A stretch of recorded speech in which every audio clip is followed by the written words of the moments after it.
बच्चों, स्वागत है आपका हिंदी गुरुकुल एकेडमी के एक और नई वीडियो में। तो कैसे हैं? मुझे उम्मीद है कि आप स्वस्थ और मस्त होंगे और अपनी पढ़ाई को निरंतर जारी रखे होंगे। बच्चों, यदि आप हमारे चैनल पर पहली बार हैं तो आप इसको सब्सक्राइब करें, और यदि आपने इसको सब्सक्राइब किया है तो लाइक और शेयर जरूर करें। चलिए शुरू करते हैं बच्चों आज की वीडियो और देखते हैं पहला सवाल क्या है। देखिए, पहला सवाल कह रहा है किस समूह के सभी शब्द पर्यायवाची हैं। तो बच्चों, आपको ये बताना है कि किस समूह के सभी शब्द जो है वो क्या है, वो पर्यायवाची हैं। ए कह रहे दर्पण, आईना, कांच, मुकुर, गात, तन, घड़, एक घड़ा, अनल, नयार, अनिल, समीर, रवि, हंस, पतंग और सरोज। तो आपको ये बताना है कि किस विकल्प में सभी शब्द जो है वो पर्यायवाची हैं। इसका उत्तर आपको देना है। तो बच्चों, ऑप्शन नंबर ए में सभी शब्द जो है वो पर्यायवाची शब्द हैं। दर्पण, आईना, कांच और मुकुर ये सभी शीशा के जो है क्या है, पर्यायवाची हैं। तो पहले का विकल्प नंबर ए जो है वो सही हो जाएगा। चलिए सवाल नंबर दूसरे का बात करते हैं। कह रहा है कि तत्सम शब्द का चयन कीजिए। बच्चों, आपको ये बताना कि इसमें से तत्सम शब्द कौन सा होगा। ए कह रहा है दाई, बी कह रहा है धान्य, सी कह रहा है धड़ और डी कह रहा है धुआं। तो बच्चों, आपको ये बताना है कि इसमें से कौन सा शब्द जो है वो तत्सम शब्द है। दाई है, धान्य है, धड़ है या धुआं है। जो बच्चों तत्सम शब्द की बात करें तो इसमें तत्सम शब्द जो है वो धान्य है। धान्य क्या है? तत्सम शब्द है। बच्चों, दाई का धात्री होता है। दाई का क्या होता है? दाई का धात्री होता है। धड़ का धर होता है। और धुआं का क्या होता है? तो धुआं का धूम होता है। तो ये इसका होता है। तो उत्तर कौन सा सही हो जाएगा बच्चों? आपका बी वाला जो है वो सही हो जाएगा। चलिए बात करते हैं सवाल नंबर तीसरे की। सवाल नंबर तीसरे में कह रहा है कि निम्नलिखित में से किस शब्द में प्रत्यय का प्रयोग हुआ है। तो बच्चों, आपको ये बताना है कि किस शब्द में जो है वो प्रत्यय का प्रयोग किया गया है। आप आतप में, विदेश में, मौसेरा में या प्रबंध में। तो आपको ये बताना है कि किसमें जो है वो प्रत्यय का प्रयोग किया गया है। आतप में, विदेश में, मौसेरा में या प्रबंध में। तो आपको प्रत्यय का प्रयोग किसमें है उसमें बताना है। तो बच्चों, इसमें प्रत्यय का प्रयोग जो है वो मौसेरा में किया गया है। मौसा में एरा प्रत्यय लगा हुआ है और बाकी सब में जो है वो उपसर्ग का प्रयोग किया गया है। आतप में आ, विदेश में बी का और प्रबंध में प्र का। तो इस इन तीनों में जो है वो उपसर्ग का प्रयोग किया गया है, जबकि मौसेरा में प्रत्यय का प्रयोग किया गया है। चलिए बात करते हैं सवाल नंबर चौथे की। सवाल नंबर चौथे में कह रहा है कि निम्न विकल्पों में से किसी एक की वर्तनी शुद्ध है, उसका चयन करना है। तो बच्चों, आपको ये बताना है कि किसकी वर्तनी शुद्ध है, उसी का चयन करना है। ए कह रहा रचयिता, बी कह रहा रचयिता, सी कह रहा रचयिता और डी कह रहा रचयिता। तो आपको ये बताना है कि इसमें से किसकी वर्तनी जो है वो शुद्ध है, उसका चयन करना है। अर्थात शुद्ध वर्तनी वाले शब्द का आपको क्या करना है, चयन करना है। तो बच्चों, इसका उत्तर पहला वाला हो जाएगा। रचयिता होता है, अर्थात चौथे का पहला विकल्प या ए विकल्प जो है वो सही हो जाएगा। चलिए बात करते हैं सवाल नंबर पांचवें की। सवाल नंबर पांचवें में कह रहा है कि निम्न विकल्पों में से शुद्ध वाक्य का चयन कीजिए। तो बच्चों, आपको शुद्ध वाक्य का क्या करना है, चयन करना है। ए कह रहा है कि यदि मैं जाता हूं तभी वह आएगा, बी कह रहा है कि यदि मैं जा रहा तभी वह आएगा, सी कह रहा है कि यदि मैं जाऊंगा तो वह आएगा और डी कह रहा है कि यदि मैं जाऊं तो वह आए। तो बच्चों, आपको ये बताना है कि इसमें से किसका विकल्प जो है, कौन सा विकल्प शुद्ध है, विकल्प शुद्ध वाला वाक्य है, ये आपको बताना है। तो बच्चों, इसमें से सी विकल्प जो है वो शुद्ध हो जाएगा, बाकी सभी अशुद्ध है। सी शुद्ध हो जाएगा, यदि मैं जाऊंगा तो वह आएगा, ये वाक्य सही है, बाकी सभी वाक्य जो है वो गलत है। तो पांचवें का उत्तर क्या हो जाएगा, पांचवें का सी हो जाएगा। चलिए बात करते हैं छठवें का। कह रहा जहां गंगा यमुना बहती है वह देश उपजाऊ है, वाक्य है। तो आपको ये बताना है कि यह वाक्य किस प्रकार का वाक्य है। जहां गंगा यमुना बहती है वह देश उपजाऊ है, यह वाक्य किस प्रकार का है, ये आपको बताना है। साधारण वाक्य है, संयुक्त वाक्य है, मिश्र वाक्य है या निषेधवाचक वाक्य है। तो बच्चों, आपको ये बताना है कि यह वाक्य किस प्रकार का वाक्य है। तो बच्चों, यह वाक्य जो है वो मिश्र वाक्य है, अर्थात सी ऑप्शन जो है वो सही हो जाएगा। तो छठवें का कौन सा सही होगा, सी हो जाएगा। चलिए बात करते हैं सवाल नंबर सातवें की। सवाल नंबर सातवें में कह रहा है कि निष्ठुर का विलोम क्या होगा। तो बच्चों, आपको निष्ठुर का विलोम बताना है। ए कह रहा करुण, बी कह रहा कठोर, सी कह रहा निडर और डी कह रहा इनमें से कोई नहीं। तो बच्चों, आपको ये बताना है कि निष्ठुर का विलोम क्या होगा। करुण होगा, कठोर होगा, निडर होगा या इनमें से कोई नहीं होगा। तो बच्चों, निष्ठुर का विलोम जो हो जाएगा क्या हो जाएगा, करुण हो जाएगा। जबकि कठोर का विलोम क्या होता है, तो कठोर का विलोम अगर आप देखेंगे तो कठोर का विलोम कोमल हो जाता है, और निडर का क्या हो जाएगा? निडर का डरपोक हो जाएगा। तो निष्ठुर का विलोम क्या होगा? करुण होगा, अर्थात ए वाला ऑप्शन जो है वो सही हो जाएगा 7वें का। चलिए सवाल नंबर 8वें में कह रहा है कि दूध, पानी, सोना, चांदी। अब आपको इनमें संज्ञा बतानी है कि दूध में, पानी में, सोना में और चांदी में कौन सी संज्ञा होगी। दूध, पानी, सोना, चांदी, इसमें आपको संज्ञा बतानी है। ए कह रहा है द्रव्यवाचक संज्ञा, बी कह रहा है भाववाचक संज्ञा, सी कह रहा है समुदायवाचक संज्ञा और डी कह रहा है जातिवाचक संज्ञा। तो बच्चों आपको ये बताना है कि इन सभी शब्दों में कौन सी संज्ञा होगी। तो बच्चों इन सभी शब्दों में जो है वो द्रव्यवाचक संज्ञा होगी, अर्थात 8वें का ए ऑप्शन जो है वो सही हो जाएगा। चलिए अब हम लोग बात करते हैं सवाल नंबर 9 की। सवाल नंबर 9 में कह रहा है कि इसमें से कौन सा शब्द योग रूढ़ नहीं है। तो आपको योग रूढ़ शब्द जो नहीं है उसको छांटना है। तो निम्नलिखित में से योग रूढ़ शब्द नहीं है उसका चयन करना है। तो बच्चों आपको ये बताना है कि जो नीचे विकल्प दिए हुए हैं इसमें कौन सा शब्द जो है वो योग रूढ़ की श्रेणी में नहीं आता है। पंचानन, पंचसर, अनंग या घुड़सवार। तो आपको ये बताना है कि कौन जो है इसमें से शब्द योग रूढ़ नहीं है। तो बच्चों पंचानन योग रूढ़ है, पंचसर योग रूढ़ है, अनंग योग रूढ़ है, लेकिन घुड़सवार शब्द यौगिक है, अर्थात यही जो है उत्तर आपका सही हो जाएगा। अर्थात 9वें का डी ऑप्शन जो है वो सही हो जाएगा। चलिए सवाल नंबर 10वें में कह रहा है कि किस समास में से चिन्ह का लोप होता है। तो बच्चों आपको ये बताना है कि किस समास में से चिन्ह का लेप हो जाता है। कर्म तत्पुरुष में, कर्ण तत्पुरुष में, अधिकरण तत्पुरुष में या संप्रदान तत्पुरुष में। तो आपको बताना है कि किस समास में से चिन्ह का लोप जो है वो होता है। कर्म तत्पुरुष में, कर्ण तत्पुरुष में, अधिकरण तत्पुरुष में या संप्रदान तत्पुरुष में। तो बच्चों से का लोप देखा जाए तो कर्म तत्पुरुष में से का लोप हो जाता है, कर्म में को का लोप हो जाता है, अधिकरण में और पर का लोप होता है, संप्रदान में के लिए का लोप हो जाता है। चलिए बात करते हैं सवाल नंबर 11 की। सवाल नंबर 11 में कह रहा है कि जहां काव्य में अलौकिक या विचित्र वस्तुओं, व्यक्तियों अथवा दृश्यों का वर्णन हो वहां किस रस की निष्पत्ति होती है। तो आपको रस के संदर्भ में एक सवाल पूछा गया है वो बताना है। विभत्स रस की, अद्भुत रस की, भयानक रस की या इनमें से कोई नहीं। तो 11 का उत्तर आपको देना है बच्चों की 11 का उत्तर क्या होगा। तो वहां किस रस की निष्पत्ति होगी ये आपको बताना है। जब काव्य में अलौकिक विचित्र वस्तुओं, व्यक्तियों अथवा दृश्यों का जब वर्णन किया जाता है तो किस रस की निष्पत्ति होगी। तो बच्चों वहां अद्भुत रस की क्या होती है, निष्पत्ति होती है, अर्थात 11 का बी जो है वो सही हो जाएगा। चलिए अब हम लोग बात करते हैं सवाल नंबर 12 की।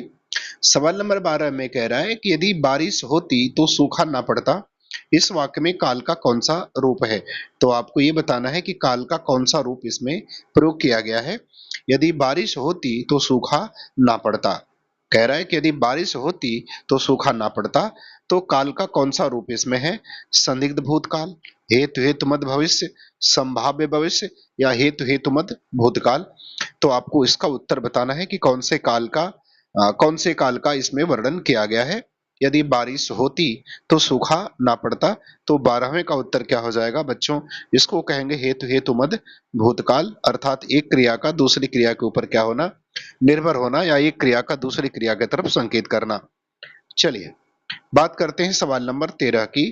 13 में कह रहा है कि छंद में नियमित वर्ण या मात्रा पर सांस लेने के लिए रुकना पड़ता है, इस रुकने के स्थान को क्या कहा जाता है। तो कह रहा है कि छंद में नियमित वर्ण या मात्रा पर सांस लेने के लिए रुकना पड़ता है, इस रुकने के स्थान को हम क्या कहते हैं। विषम कहते हैं, यति कहते हैं, तुक कहते हैं या मुक्त कहते हैं। तो आपको ये बताना है बच्चों कि जब हम छंद को जब पढ़ते हैं तो एक नियमित अंतराल के बाद जो है या वर्ण या मात्रा पर सांस लेने के लिए हमें जो है क्या करना पड़ता है, रुकना पड़ता है। तो उस रुकने वाले स्थान को क्या कहा जाता है। तो बच्चों उस रुकने वाले स्थान को यति कहते हैं। क्या कहा जाता है, यति कहा जाता है। तो 13 का बी सही जो हो जाएगा, उत्तर सही हो जाएगा। चलिए बात करते हैं सवाल नंबर 14 की। कह रहा है कि निम्नलिखित तद्भव तत्सम में से कौन सा विकल्प अशुद्ध है। तो नीचे बच्चों तद्भव और तत्सम का जो युग्म दिया हुआ है आपको ये बताना है कि कौन सा इसमें अशुद्ध है। कपड़ा करपट, पूत कपूत, कोयल कोकिल, कोज और कुछी। तो आपको ये बताना है कि कौन सा विकल्प इसमें से अशुद्ध है। कपड़ा, करपट, पूत कपूत, कोयल कोकिल, कोक और कुछी। तो ये आपको बताना है कि कौन सा विकल्प इसमें से अशुद्ध विकल्प है। तो बच्चों से इसमें से जो अशुद्ध विकल्प है वो बी वाला हो जाएगा, क्योंकि पूत का पुत्र होता है, पूत का कपूत नहीं होता, अर्थात 14 का बी वाला ऑप्शन जो है वो सही हो जाएगा। चलिए अब हम लोग बात करते हैं सवाल नंबर 15 की। कह रहा कि शिल्पगत आधार पर दोहे का उल्टा छंद कौन सा होता है, ये आपको बताना है कि शिल्पगत आधार पर दोहे का उल्टा छंद कौन सा होता है। रोला, सोरठा, वरवय या उपयुक्त में से कोई नहीं। तो आपको बताना है कि शिल्पगत आधार पर दोहे का उल्टा छंद कौन सा होता है। तो बच्चों शिल्पगत आधार पर दोहे का उल्टा जो होता है वो सोरठा होता है, अर्थात 15 का बी ऑप्शन जो है वो सही हो जाएगा। चलिए बात करते हैं सवाल नंबर 16 की। सवाल नंबर 16 में कह रहा है कि ओ और औ का उच्चारण स्थान क्या है। तो आपको ये बताना है बच्चों की ओ और औ इसका उच्चारण स्थान क्या है। ओष्ठ है, कंठोष्ठ है, तालव्य है या दंत है। तो आपको इन दोनों का उच्चारण स्थान बताना है। ओष्ठ है, कंठोष्ठ है, तालव्य है या दंत है। तो बच्चों ओ और औ का जो उच्चारण स्थान होगा वो कंठोष्ठ हो जाएगा, अर्थात बी ऑप्शन जो है वो करेक्ट हो जाएगा 16 का। चलिए बात करते हैं सवाल नंबर 17 की। सवाल नंबर 17 में कह रहा है कि दिए गए वाक्य का वाच्य ज्ञात कीजिए। तो आपको वाच्य की पहचान करनी है, जो नीचे वाक्य दिया है, शिकारियों ने 4 हिरन मार गिराए। आपको ये बताना है कि इसमें कौन सा वाच्य है, निषेधवाच्य है, भाववाच्य है, कर्तृवाच्य है या कर्मवाच्य है। तो आपको ये बताना है कि शिकारियों ने 4 हिरन मार गिराए, इसमें किस तरह के वाच्य का प्रयोग किया गया है, निषेधवाच्य का, वाच्य भाववाच्य का, कर्तृवाच्य का या कर्मवाच्य का। तो देखो बच्चों हिंदी में वाच्य 3 प्रकार के होते हैं, कर्तृवाच्य, कर्मवाच्य और भाववाच्य। तो बच्चों इसमें जो है वो कर्तृवाच्य है, कर्ता की प्रधानता है, अर्थात सी ऑप्शन जो है 17 का सही हो जाएगा। चलिए 18 नंबर में बात करते हैं। 18 नंबर में कह रहा है कि मेघमय आसमान से उतर रही है वह संध्या सुंदरी परी सी धीरे धीरे। तो आपको ये बताना है कि इसमें से कौन सा अलंकार का प्रयोग किया गया है, अर्थात इन पंक्ति में कौन सा अलंकार का प्रयोग किया गया है। उपमा अलंकार का, विभावना अलंकार का, मानवीकरण अलंकार का या उत्प्रेक्षा अलंकार का। तो आपको ये बताना है कि किसमें किस अलंकार का प्रयोग किया गया है। मेघ में आसमान से उतर रही है वह संध्या सुंदरी परी सी धीरे धीरे। तो आपको बताना है कि इस पंक्ति में कौन से अलंकार का प्रयोग किया गया है। तो बच्चों इस पंक्ति में मानवीकरण अलंकार का प्रयोग किया गया है। जब अमूर्त चीजों पर मानवीय गुणों का आरोपण कर दिया जाता है वहां मानवीकरण अलंकार होता है। चलिए बात करते हैं सवाल नंबर 19 की। कह रहे निर्भय में समास क्या है। तो आपको निर्भय में समास बताना है। ए कह रहा है तत्पुरुष समास, बी कह रहा है कर्मधारय, सी कह रहा है अव्ययी भाव और डी कह रहा है नए तत्पुरुष। तो आपको ये बताना है कि निर्भय में कौन सा समास होगा, तत्पुरुष होगा, कर्मधारय होगा, अव्ययी भाव होगा या नए नत्र तत्पुरुष समास होगा। तो बच्चों निर्भय में निर उपसर्ग लगा हुआ है, तो समास जो हो जाएगा वो अव्ययी भाव समास हो जाएगा, अर्थात 19 का सी जो है वो सही हो जाएगा। चलिए बच्चों बात करते हैं सवाल नंबर 20 की। सवाल नंबर 20 में कह रहा है कि जेते तुम तारे तेते नभ में न तारे में किस अलंकार का प्रयोग किया गया है। तो आपको ये बताना है कि जेते तुम तारे तेते नभ में न तारे इसमें किस अलंकार का प्रयोग किया गया है। ए कह रहा है ब्याज निंदा अलंकार का, बी कह रहा है श्लेष अलंकार का, सी कह रहा है यमक अलंकार का और डी कह रहा है उपमा अलंकार का। तो आपको ये बताना है कि जेते तुम तारे तेते नभ में न तारे इनमें इसमें किस अलंकार का प्रयोग किया गया है। तो बच्चों देखो इसमें जो है ना तारे शब्द का 2 बार प्रयोग किया गया है और दोनों का अर्थ अलग अलग है। एक तारे का अर्थ है मोक्ष और एक तारे का मतलब तारा है, अर्थात इसमें यमक अलंकार का प्रयोग किया गया है। यमक अलंकार का मतलब होता है कि जब कविता में कोई भी शब्द 2 या 2 से अधिक बार आए और उसके अर्थ में हर बार परिवर्तन हो उसे हम यमक अलंकार कहते हैं। तो 20 का सी जो है वो सही हो जाएगा। चलिए बात करते हैं सवाल नंबर 21 की। सवाल नंबर 21 में कह रहा है कि क्षमा शोभती उस भुजंग को जिसके पास गरल हो उसको क्या जो दंतहीन विषहीन विनीत सरल हो। इसमें आपको अलंकार बताना है। तो इसमें भी आपको अलंकार का चयन करना है कि इसमें कौन सा अलंकार होगा, अतिशयोक्ति अलंकार होगा, विरोधाभास होगा, अन्योक्ति होगा या विभावना होगा। तो आपको बताना है कि इसमें कौन सा अलंकार होगा। क्षमा शोभती उस भुजंग को जिसके पास गरल हो उसको क्या जो दंतहीन विषहीन विनीत सरल हो। तो बच्चों इसमें अलंकार जो हो जाएगा वो अन्योक्ति अलंकार हो जाएगा, क्योंकि सांप को माध्यम बना करके और बलवान व्यक्ति की बात कही गई है, अर्थात अन्योक्ति अलंकार होगा। चलिए अगला सवाल देखते हैं 22 में क्या कह रहा है। कह रहा है एकांत का पर्यायवाची है। आपको एकांत का पर्यायवाची शब्द बताना है, क्या है? विजन, विभूति, उन्नत और तेज। तो बताना है बच्चों की एकांत का पर्यायवाची शब्द क्या होता है? विजन होगा, विभूति होगा, उन्नत होगा या तेज होगा। तो बच्चों एकांत का पर्यायवाची जो होता है वो विजन होता है। क्या होता है? विजन होता है। आप कह सकते हैं एकांत का पर्यायवाची शून्य भी कह सकते हैं। क्या होता है? शून्य भी होता है। आप सूना भी कह सकते हैं कि सूना भी हो जाएगा। आप निर्जन भी कह सकते हैं, एकांत का पर्यायवाची निर्जन भी कह सकते हैं। चलिए बात करते हैं सवाल नंबर 23 की। कह रहा है गला फाड़ना मुहावरे का सही अर्थ है। तो बच्चों आपको ये बताना है कि गला फाड़ना मुहावरे का सही अर्थ क्या है? नमक का पानी पीना, जोर से चिल्लाना, गर्दन घुमाना या गीत गाना। तो आपको ये बताना है कि गला फाड़ना मुहावरे का सही अर्थ है। तो आपको ये बताना है कि इसका सही अर्थ जो है वो क्या होता है? इसका सही अर्थ जो है वो क्या होता है? तो चलिए इसका उत्तर देखते हैं। तो इसका सही अर्थ होगा बच्चों जोर से चिल्लाना। क्या हो जाएगा? जोर से चिल्लाना। तो 23 का उत्तर क्या हो जाएगा बच्चों? बी हो जाएगा। चलिए अब हम लोग बात करते हैं सवाल नंबर 24 की।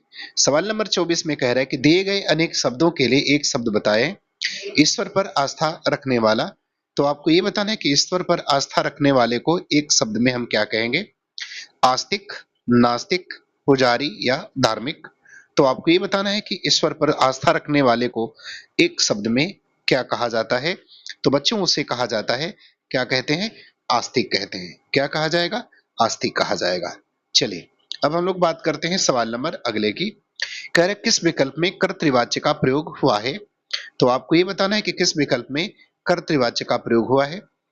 ए कह रहा है मोहन द्वारा दुकान खोली गई, बी कह रहा है राधा से दौड़ा नहीं जाता, सी कह रहा है कि राधा खेल नहीं पाती और डी कह रहा है कि उसके द्वारा पत्र लिखा गया। तो बच्चों आपको ये बताना है कि इसमें किस वाक्य में कर्तृवाच्य का प्रयोग किया गया है। तो 25 वाले प्रश्न में आपको ये बताना है कि बच्चों किस वाक्य में जो है कर्तृवाच्य का प्रयोग किया गया है। तो बच्चों अगर कर्तृवाच्य का प्रयोग देखा जाए तो इसके विकल्प नंबर सी में जो है वो कर्तृवाच्य का प्रयोग किया गया है। किसमें? विकल्प नंबर सी में कर्तृवाच्य का प्रयोग किया गया है। तो बच्चों जरूर करें और मुझे आप सपोर्ट करें। धन्यवाद।